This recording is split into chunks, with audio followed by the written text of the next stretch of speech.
A quick note before we dive in.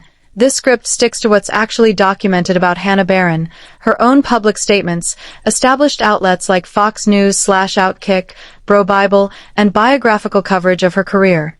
Where the public record is genuinely unclear, like why her first engagement ended, the script says so instead of inventing an answer. There's no confirmed bad scandal in Hannah Barron's story, but there is a real, interesting pattern of rumors, backlash, and how she's handled them, and that's what this script covers. She's turned catching 100-pound catfish with her bare hands into a business worth millions. She's been mocked for her accent, criticized for hunting, and second-guessed for selling swimwear. And at 30 years old, Hannah Barron has spent the better part of a decade proving that almost none of it sticks. This is the real story, what's confirmed, what's still just internet chatter, and why the loudest attempts to define her from the outside keep failing. Hannah Barron was born on July 3, 1996, and grew up in rural Alabama. Sources place her early years between Andalusia and the small community of Brantley, in Crenshaw County. It's farm country, not influencer country. Her parents split when she was young, and she was raised largely by her father, Jeff Barron, a dedicated hunter who built entire seasons around deer, turkey, and hog. That upbringing is the actual foundation of everything that came later. Long before any camera was involved, Hannah was learning to track, to field dress game, to read water and woods the way other kids read a syllabus. She's spoken about that period as formative, not a gimmick she adopted for content, but literally how she grew up. The skill that made her famous, though, wasn't hunting. It was noodling. Grabbing catfish by hand, wading into submerged holes and letting the fish clamp down on your arm before you haul it out. It's an old Southern tradition, dangerous enough that it's illegal in most states, legal in only a handful. A video of Hannah doing it, calm, grinning, apparently unbothered by a fish the size of a car tire, spread far beyond the hunting and fishing world. Outlets outside the outdoor space picked it up specifically because it looked so calm and unstaged. That contrast, a woman around 5 feet tall casually overpowering a fish nearly her own size, is part of what made the clip travel. The nickname Catfish Girl followed almost immediately, and it's the identity she's built her entire public career around since. It's worth pausing on scale, because this isn't a niche account. By the middle of 2026, Hannah Barron's following spans Instagram, YouTube, and TikTok, with reported Instagram numbers alone in the high six figures to nearly 2 million, depending on the source and the date you check. She's been covered repeatedly by Fox News' Outkick vertical, which has followed her career since before she had the Catfish Girl nickname attached to her name at all. Her business has grown alongside the audience. In 2023, she and her father co-founded a CBD company aimed at outdoorsmen. She's also built a personal outdoor apparel brand, Barron Outdoors, sometimes marketed as Barron Country, that expanded in mid-2026 into swimwear, a line that outlets reported was selling out in some sizes within weeks of launch. That swimwear launch is actually one of the 2 real, documented controversies in her recent story, and it's worth being precise about it, because a lot of second-hand coverage blurs the details. In July 2026, Hannah Barron's brand released a swimwear collection. Coverage from Outkick and its syndication partners confirmed the launch was commercially successful. Fans posted photos of the merchandise in the wild, and certain sizes reportedly sold out. The reaction split along a fault line that's been visible in her career from the start. Some fans treated it as the obvious next step for a growing lifestyle brand built by someone who lives outdoors. Others, including some commentary from outlets with an explicitly religious or traditionalist lens, framed a mud and camouflage brand launching bikinis as a tension between rugged authenticity and what they characterized as leaning into commodified sexuality. That's a real disagreement people are still having in comment sections. What isn't documented anywhere credible is any kind of personal scandal attached to it. No confirmed falling out, no legal issue, nothing beyond a values debate about brand direction that plenty of outdoor and lifestyle influencers navigate. If you came across a headline promising a bad revelation tied to this launch, it's very likely overstating a straightforward culture war disagreement into something it isn't. The other real, well-documented flashpoint in Hannah Barron's public life is the recurring criticism of her femininity. Specifically, pushback from people online who've argued that hunting, noodling, and her southern accent don't fit some idea of what a woman should be doing or sounding like. Outkick's coverage references this directly, describing Barron as someone who has publicly and bluntly pushed back on critics who claimed her love of hunting and fishing made her unfeminine. That's not a single isolated incident. It's described as a recurring theme across her time in the public eye, dating back years before her current follower count existed. The pattern that emerges from the record is consistent.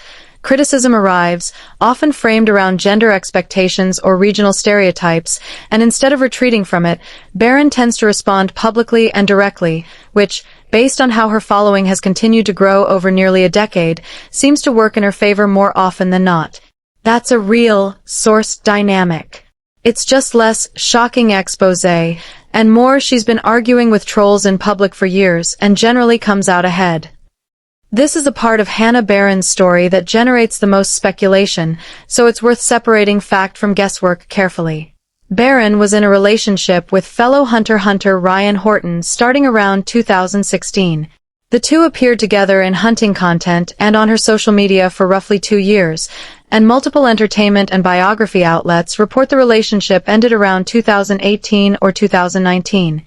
Several of those same outlets describe an engagement that didn't lead to a wedding, though the exact circumstances of the breakup were never explained publicly by either party. That's the honest state of the record. Something happened, it wasn't discussed in detail, and no verified explanation exists. Any script that tells you definitively why that relationship ended is guessing, not reporting. Barron is currently connected to Paul Washer, not the well-known evangelist of the same name, but an Alabama firefighter and Air Force aviator who has appeared in her hunting content since around 2022. Biographical coverage from outlets tracking her personal life describes this as an ongoing relationship, with public posts, including a Valentine's Day photo, treated by fans as effective confirmation, even without a formal announcement. As of the most recent coverage available, there is no verified report of an engagement or marriage. If you've seen headlines implying she's secretly married or expecting a child, treat those with real skepticism. They don't show up in any credible source. They read like the kind of unverified influencer update content that circulates without editorial standards behind it. So if the Rumours a clickbait title is gesturing at about her relationship status, the honest current answer is, she has an established, years-long public relationship with Paul Washer, no confirmed engagement, and no legitimate reporting suggesting anything more dramatic than that. One thing that's easy to lose in the rumor cycle is how much of Hannah Barron's actual story is about her relationship with her father, not romantic partners. Jeff Barron isn't just a supporting character in her early videos. He's a business partner. The CBD company they launched together in 2023 was built specifically for an outdoor lifestyle audience, and it followed nearly a decade of Jeff appearing alongside Hannah in hunting and fishing content. That father-daughter partnership, documented across her brand's own materials and outside coverage, is arguably the most consistent through line in her entire public career. More consistent, certainly, than any romantic relationship the internet has tried to speculate about. Here's the thing about a creator who's been famous for the better part of 10 years. The volume of speculative content about her outpaces the volume of actual news by a wide margin. Search her name and you'll find dozens of videos and articles promising some hidden truth, a secret she's finally confirming, a scandal she's been hiding. Almost none of it holds up against outlets that actually cite verifiable sources. What is real? Oh, a genuinely inspiring, well-documented rise from rural Alabama to a multi-platform following in the millions. A real, recurring public pushback against critics who've questioned her femininity because of her hobbies. Oh, a real and recent business expansion into swimwear that split her audience along predictable lines. Oh, a real long-term relationship with Paul Washer that fans have effectively confirmed through her own posts, without a formal announcement. Oh, an earlier relationship and reported engagement that ended without public explanation, which remains genuinely unresolved, not secretly scandalous. What's not documented anywhere credible? Any confirmed bad personal revelation tied to the swimwear launch? Any marriage, secret pregnancy, or hidden family development? Oh, a specific confirmed reason for her 2018 to 2019 breakup. That gap, between what's actually confirmed and what gets implied in headline after headline, is worth naming directly, because it's the actual story here. Hannah Barron's fame runs on authenticity, unscripted reactions, an accent she's never softened, a life that looks the same on camera as it apparently does off it. The rumor economy that's grown up around her runs on the opposite instinct. Manufacturing drama because the real story, however impressive, doesn't always generate enough clicks on its own. If there's a real pattern worth highlighting, one that's actually backed by reporting rather than speculation, it's this. Every time a controversy has attached itself to Hannah Barron, whether it's about her accent, her hobbies, or her business choices, the documented outcome has been the same. Criticism arrives, she or her supporters respond publicly, and her following continues to grow rather than shrink. That's not a dramatic twist. It's a pattern any longtime observer of her career would recognize, and it says more about her actual staying power than any invented scandal could.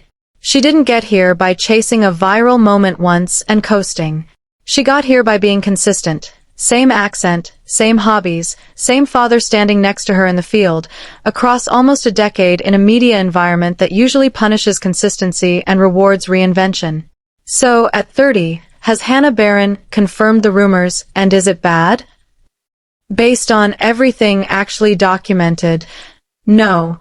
What she's confirmed, repeatedly and in public, is that the criticism aimed at her, about her voice, her hobbies, her business decisions, doesn't change who she is or slow down what she's building. The real story isn't a hidden scandal. It's a decade-long pattern of someone refusing to be talked out of her own life, and an audience that keeps rewarding her for it. If you came here for a bombshell, the honest answer is there isn't one on the record. What there is instead is a genuinely well-documented, still unfolding